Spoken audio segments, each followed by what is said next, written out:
Let's talk about a book with a title that, let's be honest, we've all felt at some point. Surrounded by Idiots. It sounds a little harsh, right? But it's actually the key to a really powerful way of understanding people. From author Thomas Erikson. All right, be honest with me. Have you ever been in a meeting or maybe a family dinner and you're explaining something that seems so simple, so obvious, and you're just met with blank stares? You think to yourself, why doesn't anyone get this? It's got to be one of the most frustrating feelings in the world. Now this right here, this is that feeling cranked up to 11. This quote is from the book's opening story. It's about a CEO, a guy named Stuart, who is absolutely convinced that every single person he hired for one of his departments was a total and complete idiot. I mean, can you imagine? It's a perfect storm of communication just completely falling apart. And that's what the book calls the idiot problem. Why do really smart, effective people, like that CEO, and let's face it, like you and me sometimes, end up feeling so completely frustrated with everyone around them? The answer is probably not what you're thinking. Because here's the big twist. The problem isn't that other people are idiots. Not at all. The real problem is a massive communication gap. See, the book's central idea is that all communication happens on the listener's terms. If you're not speaking their language, your perfectly logical message just gets lost. So how do you possibly bridge a gap that wide? Well, the book lays out this surprisingly simple and kind of powerful solution. It's almost like a secret code for understanding why people do what they do, and more importantly, how you can finally get through to them. And here it is. The whole system boils down to just 4 colors that describe behavior: red, yellow, green, and blue. Now, of course, most of us are a mix, but we all tend to have one dominant style. The point isn't to put people in a box, it's to give you a map to help you navigate their world. And this isn't just random. You know, it's not like astrology. It's built on 2 really simple axes. You've got extrovert versus introvert on one side, and task-oriented versus relation-oriented on the other. Where you land on that grid basically determines your main color. All right, this is the fun part. Let's actually decode these 4 types. And as I go through them, I want you to start thinking, who do you know that's like this? Your boss, your partner, your best friend, maybe even you. Okay, first up, the Reds. Think of them as the drivers. They're the extroverted, task-focused people. The ones who are ambitious, decisive, and want to get things done, preferably yesterday. So for a Red, it's all about results, control, speed. They make decisions in a snap. But here's the catch. That laser focus on the finish line means they can just steamroll over people's feelings without even realizing it.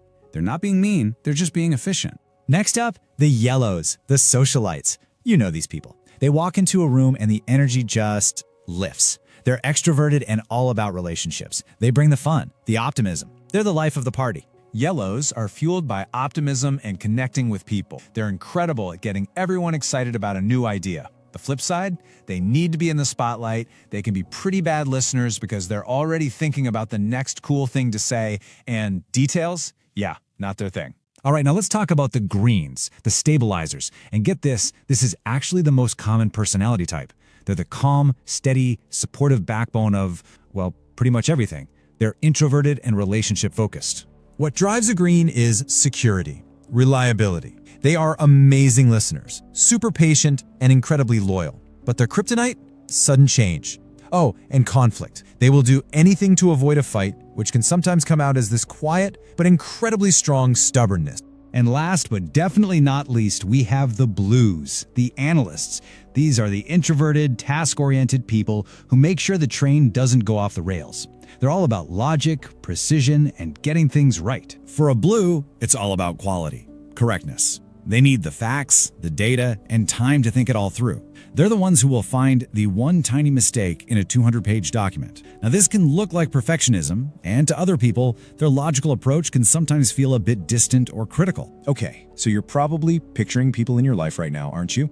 Ticking off the boxes? But here's the thing. Just knowing the types, that's only half the battle. The real magic, the game changer, is learning how to adapt your style to speak their language. So if you're talking to a Red, do not waffle. Just get to the point, fast. Forget the small talk, forget the feelings, and focus on the what, the bottom line, the results.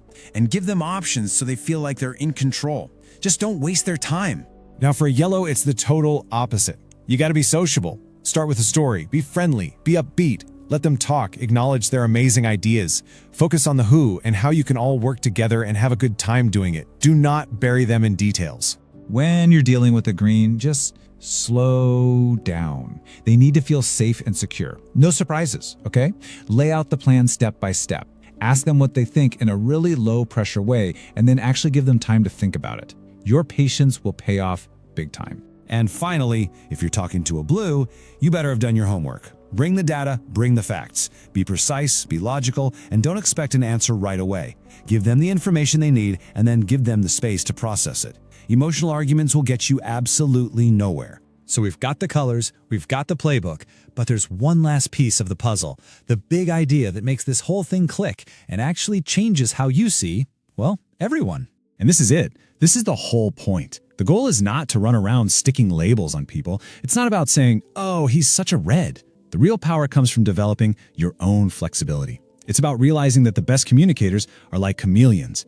They adapt their style to connect with whoever they're talking to. So that brings us right back to the beginning, doesn't it? But with a totally new lens. Those people you thought were idiots, they're not. They just speak a different language. So, now that you have the decoder ring, the only question left is, which idiot are you going to understand first?